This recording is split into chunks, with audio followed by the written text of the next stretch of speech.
good morning, ladies and gentlemen. Welcome to my new video.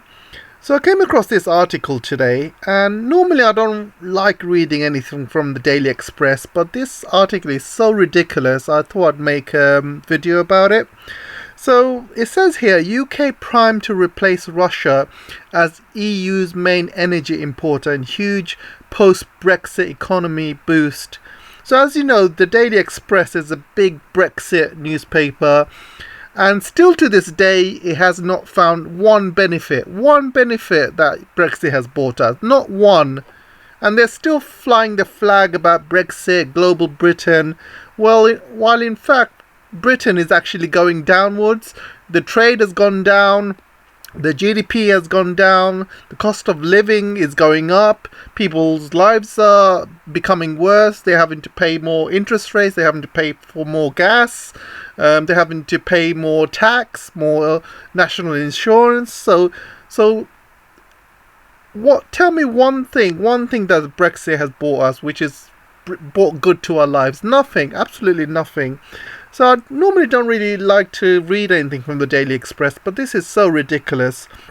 So this is what it says. Europe is currently reeling from a major crisis, with many analysts pointing fingers at Russia as low amounts of gas flowing through the country led to wholesale prices skyrocketing. So he's basically talking about UK going away from Russia and finding other ways of basically covering our energy needs. So he's talking about electricity generated from wind and sun is cheaper than electricity generated from gas. Yeah, true, but they're forgetting something very important. Electricity gained from wind, first of all you need wind, and electricity generated from sun, you need a lot of sun. So what's one thing England does not have? It does not have sun, and it has not had any wind for the last couple of years as well, and I'll show you why.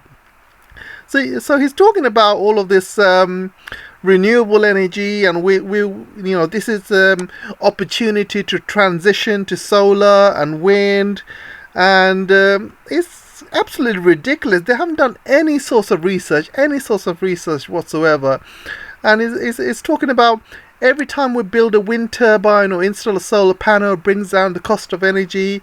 Yeah, that's fine, but we're living in England. We don't have sun. We only have sun like 2-3 months a year. And the wind is going down year by year. And if you look at this article here, the UK went all in on wind power. Here's what happens when it stops blowing. So this article shows that we have not been having any wind for the past few years. You can see here, the exponential growth of offshore wind farms in the North Sea has been a testament to combined efforts of European countries investing time, effort and money in decarbonisation of the electricity grids. Yeah, that's fine, but then it comes to the important part. But just as Europe needs the energy the most, the wind in the North Sea has stopped blowing, and that can be down to a lot of weather things as well, but also down to climate change, global warming, and it can be down to a lot of stuff, but we have not had the wind for the past couple of years. We just haven't, and we just don't have the sun either. So it says here, it's forcing regional energy markets to scramble for gas reserves to heat homes and power businesses, and this is exactly why the price of gas has gone up. So as you can see from this graph, gas prices have been shooting up since last August. So you can see it started rising in last August, and September, October, November, December. It's been absolutely shooting up. And if you look at the prices for gas in December compared to August 2020, it's almost quadrupled, even more than quadrupled to be honest. It looks like it's gone up by about at least 6-7 times. So this is all down to the gas company's fault, to be honest, because what they should have done, they should have set these prices on a long-term price deal, like you would just set your mortgage rates, for example, on a long-term deal. Sometimes if you get a mortgage, you can set it up for a 5-year deal or a 10-year deal. If you think you're getting a good deal, then yeah, then that's fine. That stops, basically any rises to the interest rates over the next few years and gas prices, you're not affected because you're tied into these long-term deals. So what a lot of these gas companies have been doing, they've been buying gas on the spot market, which goes up and down. So the spot market hasn't really fluctuated last couple of years. As you can see, last August 20, September, October, November, it hasn't fluctuated much. So they probably thought, it's pretty safe to buy a gas on the spot market. But they didn't realize how important gas is, because a lot of countries are moving away from coal, which means gas has become the most important commodity, especially for European countries, because European countries, especially UK, doesn't get much sun, doesn't get much wind, so they're more reliant on fossil fuels and also nuclear. And UK hasn't really got many nuclear sites either. I believe there's only one or two which are operational at the moment. So definitely, the gas companies are to blame here. And if you look at the Shell company, who's made 14 billion last year, 14 billion profit last year, and these companies should have been targeted by the government, saying, all right guys, you guys need to share the burden. You made 14 billion profit last year, you guys need to share the burden. Let's not put the burden on the British taxpayers or the British citizens. Let's not double their gas prices. You guys need to share the burden. You made a big profit. It's time for you to pay back. That's what they should have done. But they just don't have the balls to tackle these big, gas and oil companies. Just don't have the balls. So it's easier for them to target the British taxpayers. And British people are suffering as it is. They've got high inflation. They've got high interest rates. If they have mortgages, etc., they're gonna have to pay more every month. They got high gas prices. It's almost doubled. The gas prices have almost doubled. Inflation is going up, like I said. National insurance, you got to pay more. So the poor people are the ones that are getting it, but the rich people are just getting richer.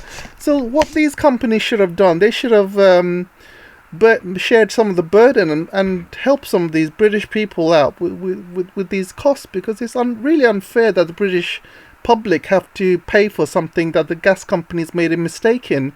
It's the gas companies' mistake that they went into the spot market. They should have tied in long-term deals. That's not our fault. That's their fault. Why should we be the ones burdened blame for it? I just don't think it's fair. Anyway, back to this article. This is pure clickbait. This is absolutely false. It's a really, really bad article. These guys don't know what they're talking about. Britain is not going to have much solar because it doesn't have much sun. It doesn't have much wind either. It has to rely on fossil fuels. And its carbon neutral goal, I don't think they're going to meet it. Do you know why? Because as you know, with EV cars coming up every year, more and more EV cars are sold. So when you have EV cars, what you need is a lot more energy. You need a lot more electricity. Your grid needs to be higher. And where are they going to get all of this electricity from? They need to get it from gas or nuclear or even coal. And I don't think they're going to beat the carbon neutral goals by 2035. I think it's going to take much longer than that.